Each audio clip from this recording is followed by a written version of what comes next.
समाज में महिलाओं की स्थिति को लेकर निश्चित रूप से सुधार हुआ है, लोगों की सोच में भी बदलाव आया है। लेकिन इसके साथ ही समाज में ऐसे लोग भी मौजूद हैं जो महिलाओं के प्रति बहुत ही घृणित और घटिया सोच रखते हैं। आज के भी सभ्य समाज में भी अगर निर्भया जैसे गैंगरेप होते हैं तो निश्चित ही इस तरह के लोग समाज में रहने लायक तो नहीं होते। एक लड़की जो कल तक अपनी आगे की ज़िंदगी के सपने देख रही थी, एक ही रात में न केवल उसके सारे सपने टूटे बल्कि जीवन की डोर भी टूट गई। हमारे साथ वीडियो में आगे तक बने रहिएगा। आज हम लेकर आए हैं निर्भया गैंगरेप केस की पूरी कहानी। हेलो दोस्तों, नमस्कार। आप लोगों का बहुत बहुत स्वागत है। उम्मीद करता हूं कि आप लोग अच्छे होंगे। इस कहानी में आगे बढ़ने से पहले आपसे एक ही रिक्वेस्ट, आपने हमारे channel story by UK sunlight को सब्सक्राइब नहीं किया है तो कर लीजिए और साथ ही बेल आइकन भी दबा दीजिए ताकि आने वाला हर वीडियो का नोटिफिकेशन आप तक पहुंचती रहे। दोस्तों, ये पूरी एनालिसिस मीडिया हाउस द्वारा पब्लिश रिपोर्ट के बेसिस पर है। मैं कोशिश करूंगा कि पर्सनल ओपिनियन ऐड नहीं किया जाए।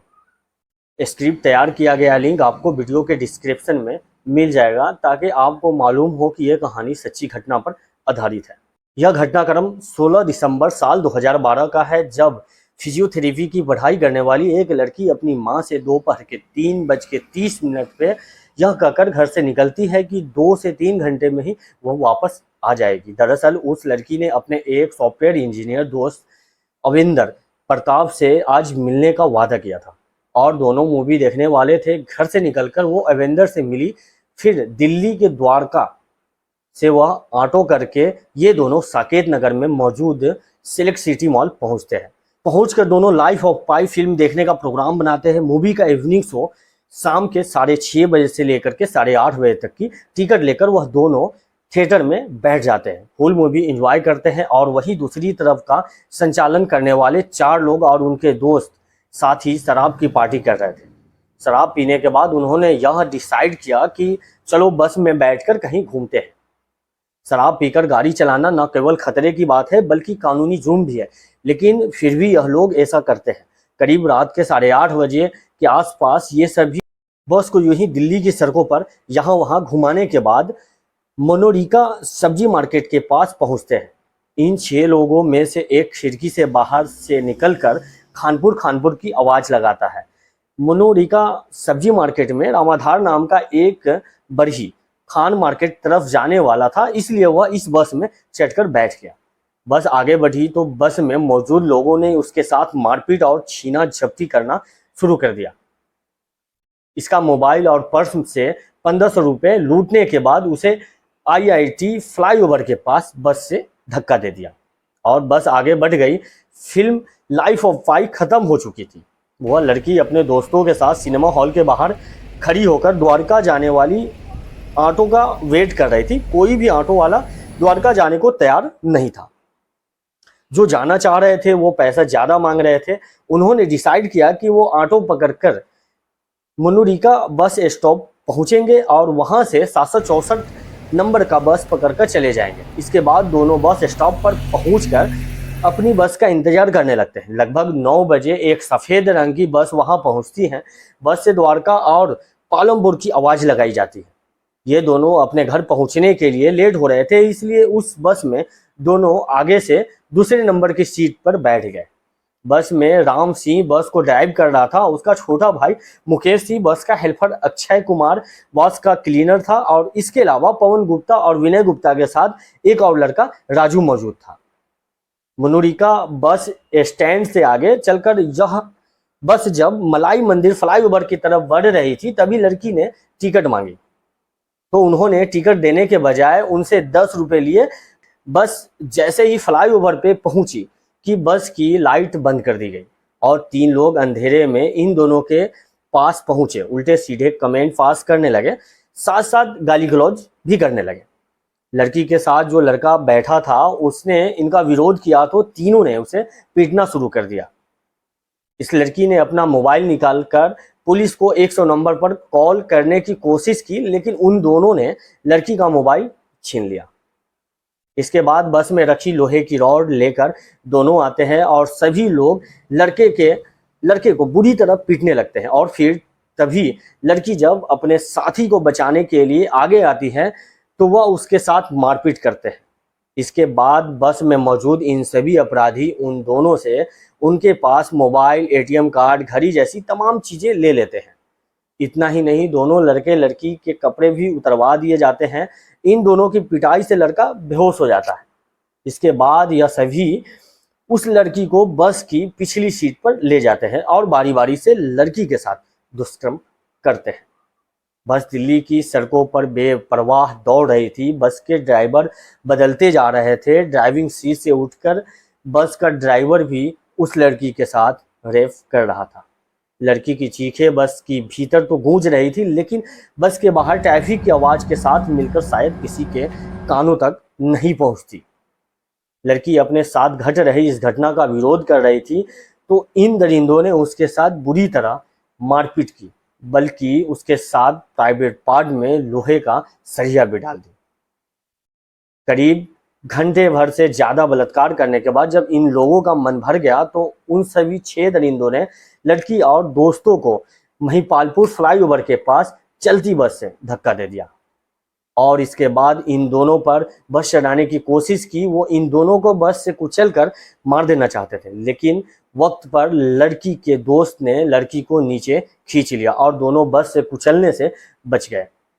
इतना बड़ा कांड करने के बाद वो लोग बस को वहां से आगे की तरफ ले गए। 16 दिसंबर की उस रात दिल्ली में कड़ाके की सर्दी पड़ रही थी।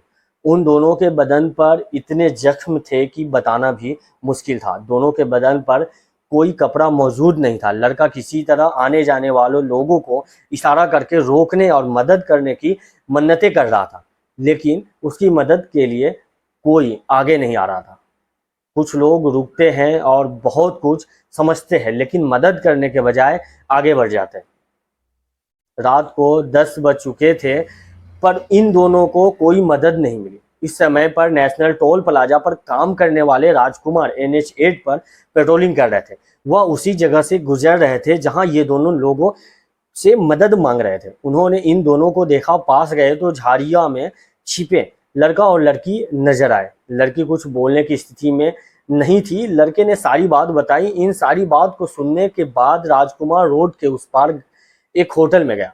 वहां से एक चादर लेकर आए। चादर के 2 टुकड़े करके उन्होंने इनको दिए ताकि यह दोनों अपना बदन ढक सके।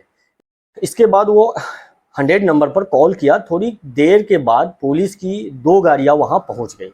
दोनों गाड़ियों को 2 अलग अलग थानों की थी, लेकिन पुलिस वालों का व्यवहार भी सबसे अजीब रहा। पीड़िता को अस्पताल पहुंचाने के बजाय सबसे पहले वह इस बात पर बहस करने लगे कि जिस जगह पर दोनों पीड़ित मिले हैं वह उस किसके थाना क्षेत्र में आता है। इसके बाद इन दोनों को सफदरजंग अस्पताल की इमरजेंसी वार्ड में पहुंचाते हैं। यहाँ इमरजेंसी वार्ड में डॉक्टरों ने जब लड़की की हालत देखी तो उनकी भी हालत खराब हो गई। लड़की के शरीर पर गंभीर घाव थे, उसे इंटरनल इंजरी भी हुई। आंतों की हालत इतनी खराब थी कि डॉक्टर भी नहीं समझ पा रहे थे कि इलाज कहाँ से शुरू करें। लड़की के माता पिता को बुलाया गया और उन्हें घटना की जानकारी दी गई। साउथ दिल्ली की DCP छाया शर्मा हालात को जायजा लेने खुद वहां पर पहुंची, लेकिन उन्होंने जब डॉक्टर से लड़की की हालत के बारे में सुना तो वो खुद हैरान रह गए। उन्होंने मामले की गंभीरता को देखकर समझ लिया अगर इस मामले में थोड़ी भी देर हुई तो बात बिगड़ सकती है। DCP छाया शर्मा ने अपने काबिल ऑफिसर को बुलाकर उनके साथ मीटिंग की और बस को ढूंढने का काम को शुरू किया गया। लड़की के साथ ही अविंदर का बयान रिकॉर्ड किया गया, जिसने पूरी घटना के बारे में विस्तार से पुलिस को बताया। बसंत विहार में एक FIR दर्ज की गई। अवनेंद्र ने बताया कि जिस बस में यह घटना घटी वह सफेद रंग की थी, जिसका पिछला दरवाजा जाम था। बस के दोनों तरफ पीले और हरे रंग की पट्टी थी, आगे यादव लिखा हुआ था। अब पुलिस इस तरह की बस की खोज में लग गई। शुरुआत वहां से की गई जहां से दोनों बस में चढ़े थे, यानी कि मुनरीका बस स्टैंड से, मगर यहां से कोई जानकारी नहीं मिली। इसके बाद महिपालपुर फ्लाईओवर पहुंचे जहां उन दोनों को बस से फेंका गया। वहां स्पॉट पर तो कोई जानकारी नहीं मिली, लेकिन रोड के दूसरी तरफ होटल के CCTV कैमरे की फुटेज पुलिस को काम आ सकती थी। इसके बाद पुलिस ने सीसीटीवी फुटेज पर पुलिस ने गौर किया तो सफेद रंग की एक बस आधे घंटे के दौरान वहां से गुजरी। उस पर यादव लिखा था। वह पहली बार 9:24 पर वहां से गुजरी, दूसरी बार 9:54 पर। आरटीओ ऑफिस से बस की डिटेल निकाली गई तो पता चला वह बस थी स्कूल की, जो बच्चों को लाने ले जाने का काम करती थी। लेकिन फिलहाल वह कहाँ थी इसकी जानकारी उसके मालिक के पास भी नहीं थी। लेकिन पुलिस ने मुखबिर के जरिए यह पता लगा लिया इस समय वह बस सेक्टर 3 RK पुरम रविदास कैंप के पास फील्ड में खड़ी थी। पुलिस आनंद फानंद पहुंची तो देखा गुरुद्वारे के पास खड़ी हुई थी। बस के भीतर एक आदमी बैठा हुआ था जो पुलिस को देखकर भागने की कोशिश करने लगा, मगर पुलिस ने उसे दबोच लिया। पुलिस ने जब उसकी पहचान निकाली तो पता चला कि यह बस का ड्राइवर था, जो उस समय बस को दिल्ली के सड़कों पर दौड़ा रहा था। उसका नाम था राम सिंह। आधिकारिक तौर पर शाम के 4 बजे पुलिस ने गिरफ्तार किया। पुलिस ने उसको लेकर थाने आई और FSI की टीम ने भी बस की जांच शुरू की। फिंगरप्रिंट, लोहे की रॉड जैसी चीजें जांच में शामिल की गई और पाया कि वह 6 लोग ने ही आरोपी है। और फिर 8 साल लंबी लड़ने के बाद दौरान ड्राइवर राम सिंह ने ट्रायल के दौरान ही तिहाड़ जेल में आत्महत्या कर ली और नाबालिग जो लड़का था उसे 3 साल की सजा दी गई। जो 4 बचे उसे 20 मार्च 2020 को सुबह 5:30 में तिहाड़ जेल में चारों दोषियों को फांसी दे दी गई। तो यह थी निर्भया गैंगरेप की वो कहानी जिसने पूरे देश की नहीं बल्कि पूरे दुनिया को हिलाकर रख दिया था। तो आज की कहानी यहीं तक। इन दरिंदों के बारे में आप क्या कहना चाहेंगे हमें कमेंट करके जरूर बताइए। यह कहानी आप लोगों को कैसी लगी? मुझे उम्मीद है कि आप सभी को यह कहानी पसंद आई होगी। कहानी पसंद आई हो तो लाइक करें। आपका कोई सुझाव हो या कोई भी कहानी सुनना चाहते हैं तो कमेंट करें। चैनल को सब्सक्राइब करके बेल आइकन दबाएं ताकि आप मेरी कोई भी कहानी मिस ना करें। आप हमारे फेसबुक पेज को फॉलो कर लीजिए। आप चाहे तो मुझसे व्हाट्सएप चैट भी कर सकते हैं। लिंक आपको चैनल के डिस्क्रिप्शन में मिल जाएगा। मैं आपसे मिलूंगा अगली कहानी में। तब तक के लिए अपना ख्याल रखिए। थैंक यू, बाय, जय हिंद।